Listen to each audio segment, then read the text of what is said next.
Hey guys, welcome to my குட்டி vlog. இன்றைக்கி வந்து ஒரு வளைகாப்பு ஃபங்க்ஷனுக்கு தான் வந்து போயிட்டுருக்கோம். இதுதான் எங்களோட அவுட்ஃபிட். அண்ட் ஃபங்க்ஷன் வந்து மோகனா மஹால் வேளச்சேரி இருக்குல்ல, அங்கே தான் வந்து நடந்தது. ஸோ இதுதான் அதோட ஹாலோட லைக் ஓவர் வியூ.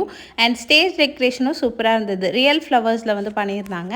அண்ட் வந்து இதான் பிளேட் டெக்கரேஷன். ஸோ யாருக்கு ஃபங்க்ஷன்னா அம்மாவோட க்ளோஸ் ஃப்ரெண்டோட பொண்ணுக்கு தான் வந்து வளைகாப்பு. ஸோ நாங்களும் இந்த நலங்கெல்லாம் வச்சுட்டு நேராக வந்து சாப்பிட போயிட்டோம். ஸோ சாப்பாட்டுக்கு வந்துட்டு அந்த யூஸ்வலாக வளைகாப்புக்கு போடுவாங்கள்ல, அந்த மாதிரி மெனுவில் லைக் புளி சாதம், தயிர் சாதம் அந்த மாதிரி. அண்ட் இதெல்லாம் தான் வந்து வச்சுருந்தாங்க. ரொம்ப நல்லாவே இருந்தது ஃபுட்டோட டேஸ்ட்டு. நல்லா சாப்பிட்டுட்டு ரிட்டன் கிஃப்ட்லாம் கொடுத்தாங்க. ஸோ அதெல்லாம் வாங்கிட்டு நேராக நெக்ஸ்ட்டு டெம்பிள் போயிட்டோம். தண்டீஸ்வரன் கோயில் இருக்குல்ல வேளச்சேரியில், அங்கே போய் தரிசனம் முடிச்சுட்டு நேராக பாட்டியோட ஃப்ரெண்டு வீட்டுக்கு வந்து போயிருந்தோம். அங்கே போகிற வரைக்கும் வீடியோ எடுக்கிற பிளானே இல்லை. பட் வந்து இந்த இடத்த பார்த்தோன்னே கண்டிப்பாக மிஸ் பண்ணக்கூடாது அப்படின்னு நினச்சேன். சச் அ ப்ளசன்ட் டே. இன்னொரு ப்ளாகில் மீட் பண்ணுறேன். பாய்.